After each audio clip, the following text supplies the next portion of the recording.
Hiya, Aran here for the first time in a while, one of these vlogs. Obviously I've been a bit lax about doing these, so there's a lot of stuff to catch up on, which I'm not necessarily going to get all of done in this video, because what I want to focus on in this one is kind of a bit of a day in the life theme. I'm going to film myself going into uni, show some of the places where I habitually work and that sort of thing, and talk a bit about what an average day is like for me.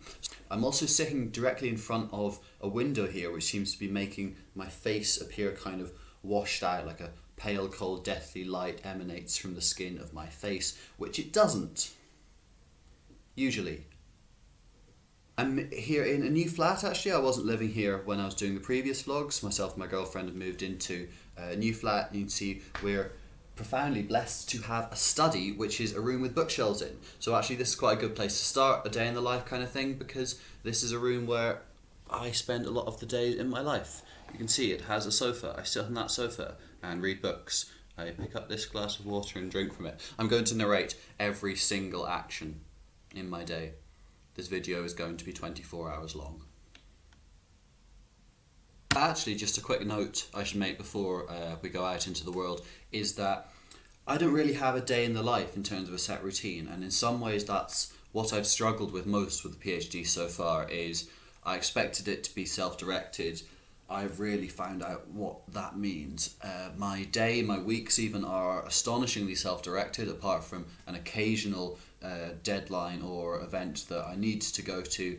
Most of my time is my own. That's great when you use it properly. Using it properly can be difficult. So I am not going to take you through my timetable of what I do from 9 to 5 every day, and then I do this in the evening to relax, because that's not how it works at all. Next thing I'm going to do is I'm going to take you on my walk to university, where we'll go across some quite beautiful parts of a quite beautiful city. The weather looks okay, so hopefully, if nothing else, this will be pleasant to look at.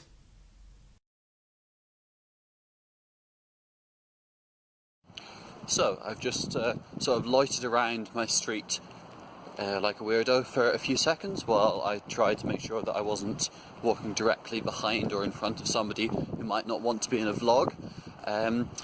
But this is me walking into uni now, and I'll flip the camera around and just show you my walk into uni. But what I'm going to do at the moment is pick up a lot of books. I got an email just now, conveniently actually, from a bookshop where I've ordered a book in, so I'm going to go there, collect some books I've ordered from them.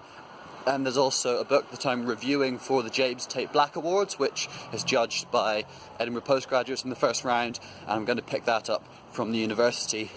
I will then need to start reading some of these books, so I'll maybe show you the library at Edinburgh Cafe, something like that, some kind of study environment. But we've reached a bigger road now, there's some traffic noise, and let's get across the road.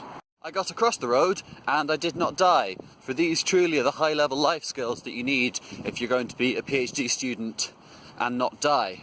If anybody is unfamiliar with Edinburgh who's watching this, I'm on an area called the Bruntsfield Links now. It's a park that sort of swoops down from where I live in Bruntsfield to a larger park called the Meadows, which is a real hub during the 3-day Edinburgh summer, where everyone suddenly realises that the sun exists. They sprint out onto the meadows with instant barbecues and take their shirts off, realise it's too cold to do that, and go back indoors again.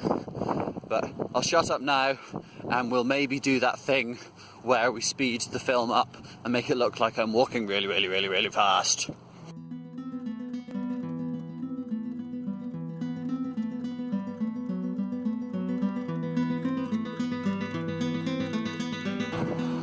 Hey, I crossed another road.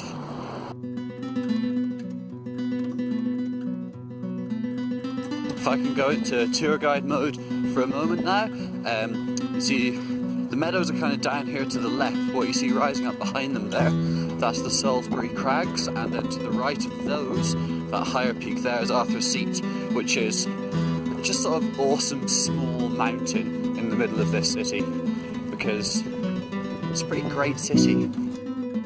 Tell you what, for mid-February in Edinburgh, I could not have asked for a much better day to do this. I am holding my phone out in a hand which does not have a glove on it, and it's only quite chilly. I think I will need to amputate very few, if any, of my fingers, and that's a victory.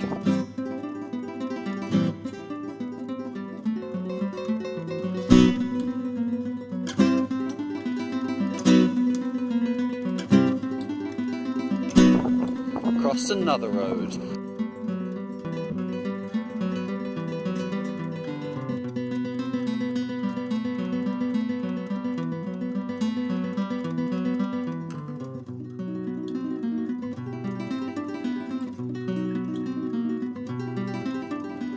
You might recognise what you're seeing right now from the opening to one of my previous videos where I sketched it. You might not. You probably don't. You probably don't pay that much attention to what I do.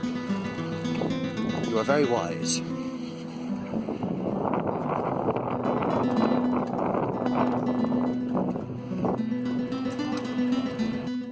Okay, and that's just about that.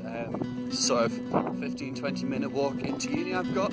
Like, not just a 15-20 minute walk into uni, it's basically that long into the centre of town as well, because the uni, like I think I said earlier, really involved with the city here.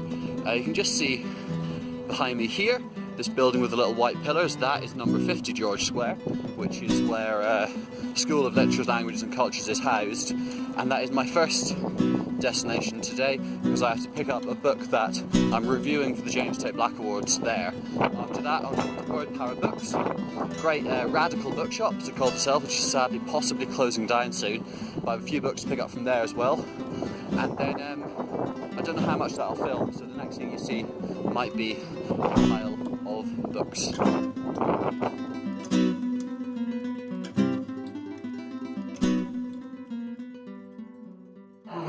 So, it's a few hours after I last spoke to the camera. I went and got the books that I was talking about from first the university and then the bookshop, and then it started raining outside and I came in to get some lunch and it was really noisy in here, so I just held off on recording until I was both inside and the lunchtime hubbub slightly died down.